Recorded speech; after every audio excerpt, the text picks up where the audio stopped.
আসসালামু আলাইকুম everyone, this is Sabrina from Sabrina's Educare. আজকে আমি তোমাদের জন্য চতুর্থ শ্রেণীর গণিত বইয়ের 22 পৃষ্ঠা সমাধান নিয়ে এসেছি। এখানে দেখো 6 নম্বরে বলা আছে যে কিছু প্রতীক দেওয়া আছে, এই প্রতীকের সাহায্যে নিচের এগুলো সমাধান করার জন্য। ফার্স্টে তোমরা এটা দেখো যে এখানে 89,437 আর এখানে হচ্ছে 87,437। অবশ্যই এটা থেকে এটা বড়, তাই আমরা এটার দিকে প্রতীকটা ব্যবহার করেছি। এবং তারপরেরটাতে যে 11,100 এবং এটাতে হচ্ছে 11,101। অবশ্যই 11,100 থেকে 11,101 বড়, তাই আমরা এটার মধ্যে প্রতীক চিহ্নটা ব্যবহার করেছি এই দিকে। তারপরটাতে দেখো, তারপরটাতে হচ্ছে 2,89,999 আর 2,99,998। অবশ্যই 2,89,000 থেকে 2,99,000 বড়, তাই এটার দিকে আমরা প্রতীক চিহ্নটি ব্যবহার করেছি। তারপরে 4 নম্বরে আছে যে এটার মধ্যে আছে 6,38,924 আর এখানে 12,32,104। যেহেতু 6 লক্ষ থেকে 12 লক্ষ বড়, তাই এটার দিকে আমরা প্রতীকটি ব্যবহার করেছি। তারপরে এখানে আছে 3,33,303 এবং এটা তো একইভাবে 3,33,303। যেহেতু দুইটাই উভয় পাশে একই সমান, সেজন্য আমরা এখানে সমান প্রতীকটি ব্যবহার করেছি। এবং এখানে দেখো 8,88,88,788 এবং এটার মধ্যে আছে 80,88,788।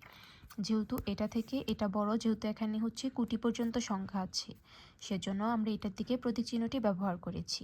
নেক্সটে তোমরা দেখো এখানে একটা সংখ্যা দেওয়া আছে, হ্যাঁ, যে 0, 5, 2, 8, 6, 3।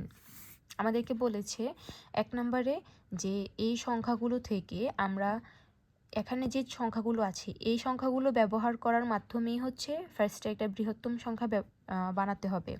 তাহলে এখানে সবগুলো সংখ্যা থেকে সব থেকে বড় হচ্ছে 8, সেজন্য আমরা আগে 8 ব্যবহার করেছি। 8-এর পরে বড় হচ্ছে 6, তাই আমরা 6 ব্যবহার করেছি। তারপরে হচ্ছে 5, সেজন্য 5, তারপরে 3, তারপরে 2, তারপরে 0। এটা হচ্ছে আমাদের বৃহত্তম সংখ্যা। আমাদেরকে ক্ষুদ্রতম সংখ্যা বানাতে বলেছে এই সংখ্যাগুলো ব্যবহার করে। যেহেতু সব থেকে ছোট সংখ্যা হচ্ছে 0 এবং 0 কখনো প্রথমে বসতে পারবে না, কারণ কোনো সংখ্যা প্রথমে হচ্ছে 0 ব্যবহার করা যায় না। সেজন্য 0-র পরে যেহেতু 2 ছোট, সেজন্য আমরা 2টাকে আগে ব্যবহার করেছি, তারপরে 0, তারপর এখান থেকে 3, তারপরে বড় কি 5, তারপরে 6, তারপরে 8। তারপরে আমাদেরকে বলছে বৃহত্তম বিজোড় সংখ্যা বানানোর জন্য। তোমরা একটা সহজ টেকনিক ফলো করো। এখানে যেহেতু বৃহত্তম বিজোড় সংখ্যা বানাতে বলেছে, সেজন্য আমরা আগে বৃহত্তম সংখ্যাটা একটু সাইডে লিখি। ধরুন আমরা এখানে বৃহত্তম সংখ্যাটাই লিখলাম যে 8, 6, 5, 3, 2, 0। হ্যাঁ, তারপর তো হচ্ছে আমাদেরকে বৃহত্তম বিজোড় সংখ্যা ব্যবহার করতে বলছে। তো এখানে বিজোড় সংখ্যার মধ্যে দেখো 3 আর 5, এই দুইটা সংখ্যাই তো বিজোড়, তাই না? 3 এবং 5। যেহেতু বৃহত্তম বলেছে, সেজন্য আমরা এখানে বৃহত্তম সংখ্যাটা থেকে পুরোটা সংখ্যাই ঠিক রেখেছি, জাস্ট হচ্ছে এই যে 5, এই 5টাকে হচ্ছে আমরা লাস্টে নিয়ে গেছি। কারণ হচ্ছে আমাদেরকে বলছে যে বৃহত্তম বিজোড় সংখ্যা বের করার জন্য, সেজন্য আমরা যেহেতু 5 বড়, তাই আমরা 5টাকে পেছনে নিয়ে গেলাম। একইভাবে তোমরা দেখো ক্ষুদ্রতম বিজোড় সংখ্যা বানাতে বলছে। তো আমরা এখানে যে ক্ষুদ্রতম সংখ্যাটা বের করছি না, আমরা জাস্ট এটাকে আবার ফলো করি। তারপরে যেহেতু আমাদেরকে বলেছে যে ক্ষুদ্রতম বিজোড় সংখ্যা, সেজন্য হচ্ছে আমরা এই বিজোড়ের মধ্যে 3 যেহেতু সবার ছোট, সেহেতু হচ্ছে আমরা 3টাকে আগে রাখলাম, আর বাকিটা আগের মতনই আমরা বসিয়ে দিলাম। এই ক্ষুদ্রতম সংখ্যাটাকে ফলো করলেই তোমরা এটা বুঝতে পারবা। তারপরে 4 নম্বরে আমাদেরকে বলছে একটা সারণী দেওয়া আছে, সেখান থেকে হচ্ছে আমরা সর্বোচ্চ জনসংখ্যা কোনটার মধ্যে এবং সর্বনিম্ন জনসংখ্যা কোনটাতে, ওইটা বের করতে বলছে। তো আমরা আগে এখানে সারণী সংখ্যাগুলো লিখলাম। লেখার পরে তোমরা দেখো আমরা হচ্ছে ফার্স্টে ছোট থেকে বড় করে আমরা সাজাইছি। হ্যাঁ, তো এখানে আমরা হচ্ছে দেখো 7,14,119, তারপরে কি এটা থেকে অবশ্যই 9,18,419 বড়, আবার এটা থেকে 23,78,971 এটা বড়, আবার এটা থেকে এই যে 27,64,547 এটা বড়, আবার এটা থেকে 40,37,608 এটা বড়, তাই না? তো আমরা এখানে কি দেখলাম যে সব থেকে বড় সংখ্যা কোনটা? এটা, রাইট? তো যেহেতু এটা টাঙ্গাইল জেলার মধ্যে আছে, সেহেতু সর্বোচ্চ জনসংখ্যা হচ্ছে টাঙ্গাইল জেলাতে, এবং সর্বনিম্ন কোনটা? এই যে এটা 7,14,119, এটাই তো সব থেকে ছোটো সংখ্যা এখানে, এবং এটা খাগড়াছড়ি জেলাতে আছে, সেজন্য সর্বনিম্ন জনসংখ্যা হচ্ছে খাগড়াছড়ি জেলাতে, এবং এটা সংখ্যাটা হচ্ছে 7,14,119। এটা গেল আমাদের 8 নাম্বারটা। নেক্সট আমাদের এখানে একটা প্যাটার্ন দেওয়া আছে, সেটা সম্পন্ন করতে বলছে। দেখো 9, 18, 27, 36, এরপরে আমাদের বাকিগুলা পূরণ করতে বলছে। 2টা ফাঁকা ঘর আমাদের এখানে দেওয়া আছে।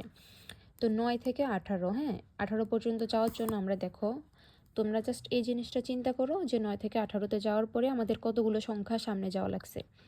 10, 11, 12, 13, 14, 15, 16, 17, 18, 9 পর্যন্ত বাড়ছে। আবার 18 থেকে 27 পর্যন্ত যদি আমরা যাই, আমরা দেখি এখানেও আরও 9 পর্যন্ত বৃদ্ধি পেয়েছে। আবার 27 থেকে যদি 36-এ যাই, একইভাবে এখানেও 9 পর্যন্ত বৃদ্ধি পেয়েছে। তার মানে এই প্যাটার্নটা কি করছে? প্রতিটা সংখ্যাতে হচ্ছে +9 কইরা, 9 করে যোগ হয়েছে। সেহেতু এখানে 36-এর সাথে যদি আমরা আবার 36-এর সাথে আমরা যদি 9 যোগ করি, তাহলে আমাদের 45 হয়। 45-এর সাথে যদি আমরা একইভাবে আবার 9 যোগ করি, তাহলে আমাদের 54 হয়। তাহলে এটা প্রথমটা গেল। দ্বিতীয়টা হচ্ছে 48, 40, 32, 24। আমরা তো অবশ্যই এটা বুঝতে পারছি যে আমাদের প্রতিটা ঘরে হচ্ছে এখন সংখ্যা কমছে। তাহলে আমরা কত করে কমছে আমরা এই জিনিসটা একটু বুঝি, হ্যাঁ। 48 থেকে যদি 40 আমরা নামি, তার মানে এখানে 8 মাইনাস হয়েছে। আবার 40 থেকে যদি আমরা 32-এ আসি, তাহলে এখানে আমাদের আবার 8 মাইনাস হয়েছে। 32 থেকে যদি আমরা আবার 24-এ আসি, তোমরা কিন্তু এটা একটু হিসাব করে দেখতে পারো, এখানে আমাদের আবার 8 মাইনাস হয়েছে। তাহলে আমরা 24 থেকে আবার 8 মাইনাস করলে 16, 16 থেকে 8 মাইনাস করলে 8, রাইট? ওকে। এরপর এটাতে হচ্ছে 178, 172, 166, 160, 154। এখানেও কিন্তু প্রতিটা ঘরে সংখ্যা হ্রাস পাচ্ছে, তাই না? সো আমরা প্রতিটা ঘরে কত করে হ্রাস পাচ্ছে আমরা এই জিনিসটা দেখি। আমরা যদি 178 থেকে 172-এ যাই, তাহলে আমাদের প্রতিটা ঘরে হচ্ছে 6 করে কমে। তারপরে আবার 166 থেকে 160-এ যাও, এখানেও 6 করে কমছে। আবার 160 থেকে 154-তে যাও, এখানেও 6 মাইনাস হয়েছে। তাহলে আমরা আবার 154 থেকে 6 মাইনাস করি, 148, 148 থেকে আবার 6 মাইনাস করলে কি হয়? 142। একইভাবে এটাতে দেখো, এটা একদম ইজি। 25, 25-এর পরে হচ্ছে দেখো এখানে 3টা ঘর আমাদের খালি থাকে, এখানে 45 দেওয়া। এরপরে লাস্টে আবার আমাদের এখানে 65 দেওয়া। তাহলে 25-এর পরে আমরা যদি 5 যোগ করি, 30, আবার 5 যোগ করলে 35, আবার 5 যোগ করলে 40, এখানে 45। মিলছে না আমাদেরটা প্যাটার্নটা? তারপরে 50, 55, 60, 65।